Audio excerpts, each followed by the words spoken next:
What's up you guys, kembali lagi di channel gua. Kali ini gua mau ngebahas mengenai hal yang menurut gua sering dialami oleh para calon funded trader. Oke, buat teman-teman di sini yang mungkin pernah ngerasain gagal funding challenge berkali-kali sambil berpikir apa yang salah dengan gua nih. Padahal gua udah punya metode trading yang bagus, gua udah backtest, hasilnya udah oke. Tapi kenapa gue selalu gagal funding trading ya? Apa alasannya? Apa alasan supaya gue bisa selalu gagal ini tuh kenapa gitu? Oke, nah kali ini gue mau ngebahas 4 hal ya yang membuat kalian nggak akan pernah lolos funding challenge. Apa aja 4 hal itu? Let's check it out. Kini trading bisa lebih puas dan nyaman dengan lot mulai 0,01, leverage 1/500 dan free swap tanpa batas. Yuk, download sekarang. Oke, jadi sekarang gue mau ngebahas ya beberapa hal yang membuat kalian itu sangat susah untuk lolos Profirm account ataupun funding challenge ya. Dan hal ini memang menurut gua akan dirasakan oleh semua orang yang mungkin baru memulai Profirm trading ataupun yang sudah lama Profirm trading tetapi seperti kayak menemukan jalan buntu. Jadi mereka selalu gagal untuk lolos Profirm account. Nah, pertama-tama gue harus bilang ya, kalau kita berbicara sekarang soal metode, mungkin kalian berpikir bahwa mungkin metode trading gue belum sempurna, belum bisa bikin gue lolos atau apa. Argumen seperti itu hanya akan benar kalau misalkan kalian udah backtest dan ternyata memang metodenya tidak profitable. Ya, tetapi gue berani ngomong ya, most of you, kebanyakan dari kalian sebenarnya sudah punya metode yang bagus. Kalian sudah backtest itu selama 6 bulan, 1 tahun, bahkan mungkin ada yang backtest bertahun-tahun.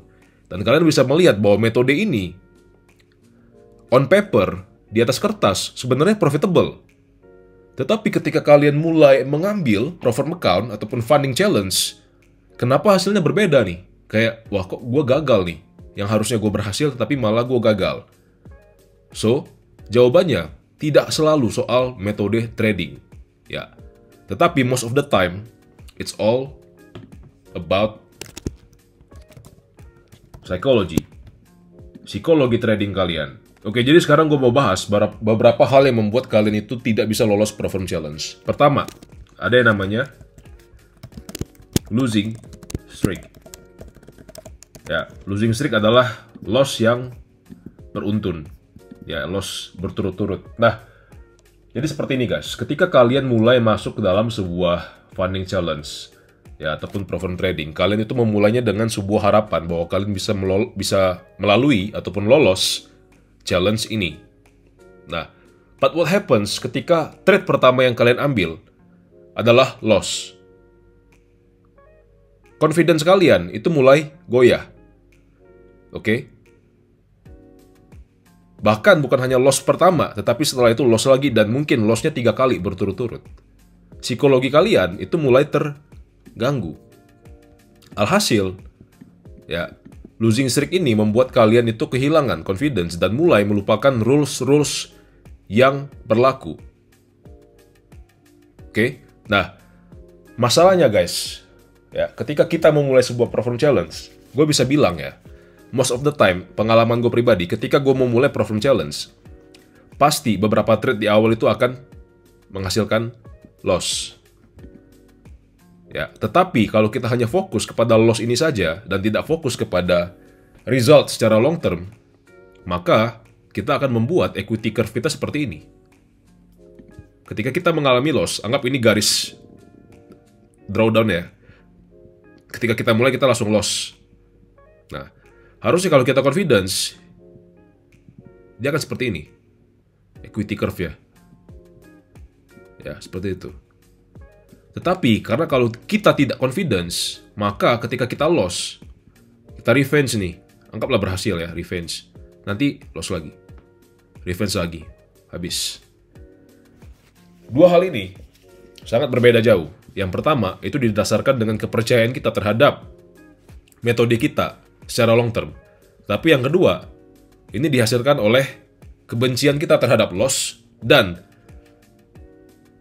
kesenangan kita terhadap win. Jadi, losing streak ataupun loss di dalam akun Profirm kita itu bisa membuat kita masuk ke dalam boom and bust cycle. Oke, lalu yang kedua, ya, Alasan kedua adalah fokus ke menjadi funded trader. Apa maksudnya? Maksudnya adalah ketika kita mengikuti sebuah funded account ya, platform trading dan sebagainya lah ya. Fokus utama kita itu terkadang tergeser ataupun shift ke menjadi seorang funded trader. Kita langsung membayangkan apa ya rasanya ketika kita menjadi funded trader ini ya. Bayangin kalau misalkan gue lolos nih akun 200.000 ya, gue bisa keluar dari jeratan kemiskinan, ya, gue bisa beliin orang tua gue rumah, gue bisa beli mobil Lamborghini, ya, gue bisa beli jam Rolex. Itu semua menjadi sebuah fantasi, ya, yang sebenarnya gue tidak bisa menyalahkan lu juga, ya, karena memang, ya, who doesn't want that. Tetapi ketika lu fokus lu teralihkan ke sini, ini menjadi sebuah beban yang berat di pundak lu. Karena setiap kali lu mengalami kemunduran dalam trading lu, misalkan ada loss ataupun losing streak, mimpi lu yang ini tadi, itu menjadi beban yang berat. Karena waduh, lu menganggap setiap loss yang lu alami, itu halangan supaya lu tidak bisa menjadi ini. Padahal kalau kita fokusnya tetap ke awal, yaitu fokuslah ke proses trading. Kalau fokus kita tetap di sini, ya, proses tradingnya,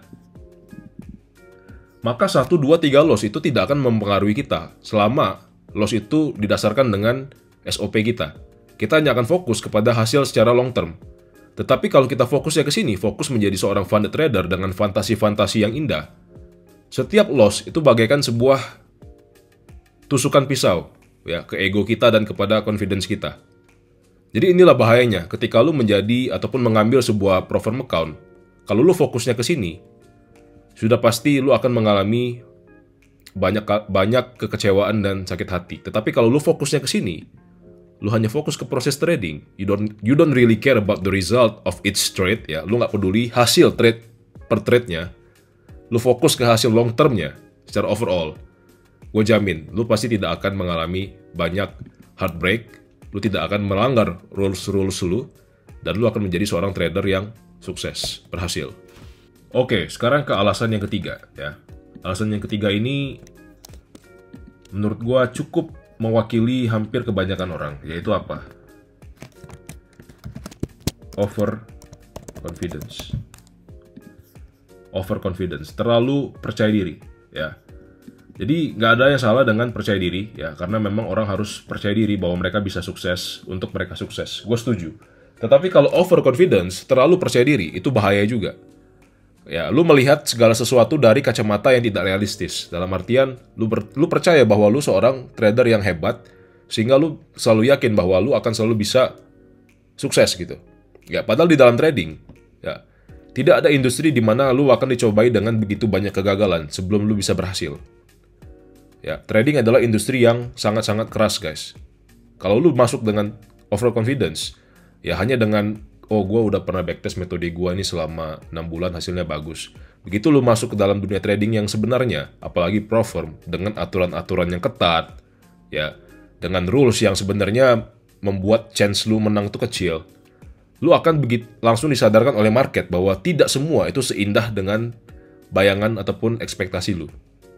Ya, hanya karena lu punya track record yang bagus di personal account lu, ketika lu masuk ke dalam pro firm account, lu boleh confidence nggak? Boleh, tetapi jangan overconfidence.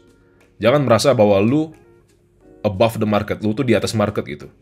Ya, market selalu bisa membuat hal-hal yang tidak terduga, sehebat apapun analisa lu. Jadi always be humble, dan ingat, confidence is good, but overconfidence will hurt you. Nah, sekarang alasan terakhir, tetapi last but not least ya, tapi nggak kalah penting dengan yang lain adalah apa? Lack of experience. Artinya, lu sebenarnya belum punya pengalaman yang cukup untuk masuk ke dalam platform trading. Kalau di personal account aja lu nggak profitable,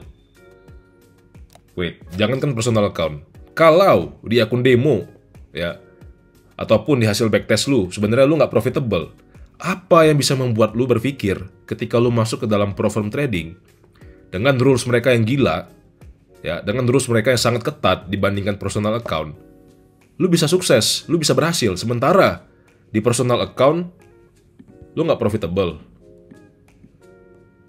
di demo account lu nggak profitable, bahkan di backtest aja lu nggak profitable.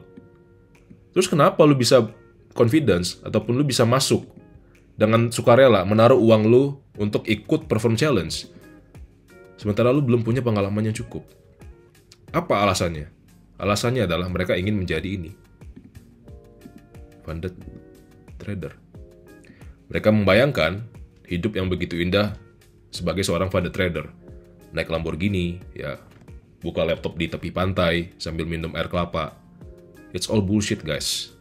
Ya, it's not like that at all gitu. Menjadi seorang funded trader, it's gonna be a hard work gitu loh. Each and every time, each and every night, each and every day. Ya, kalau lu belum punya experience, fokus utama lu adalah ini. Bangun skill lu, bangun jam terbang lu. Bangunlah rekam jejak bahwa lu bisa konsisten dan profitable. Ya.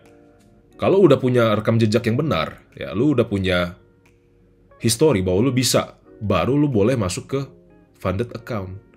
Tetapi kalau lu belum punya experience yang cukup, lu udah pede masuk funded account, lu harus bertanya, apakah gue sedang trading atau gue sedang gambling? So, ini adalah 4 alasan ya yang membuat orang banyak tidak bisa lolos pro firm. Ya, nomor 4 ini salah satunya yang paling penting, karena gue melihat pernah ada yang komen dia gagal pro firm 20 kali. Ya. Dan gue tanya, pelajaran apa yang lu dapat? Dan dia nggak bisa jawab. Ya, secara nggak langsung itu udah menjawab pertanyaan gue, bahwa kebanyakan orang masuk ke dalam pro firm trading, they treat it as a gambling. Ya, mereka memperlakukan itu sebagai sebuah kasino, sebagai tempat perjudian. So, don't do this for mistakes and see how your trading will be much better in the future. Oke, jadi itu tadi adalah 4 hal ya yang menurut gue menyebabkan kebanyakan orang itu gagal di funding challenge. Karena memang funding challenge pertama emang udah sulit ya, tapi kedua, 4 hal ini itu sangat mengganggu dan sangat menghambat progres kalian untuk bisa lolos funding challenge yang memang udah sebenarnya sulit. Jadi gue berharap kalian belajar 4 hal ini apa aja dan jangan pernah ulangin lagi, dan gue yakin kalian pasti bisa lolos funding challenge. Sampai ketemu di video selanjutnya, and remember, let's be better together. See you guys.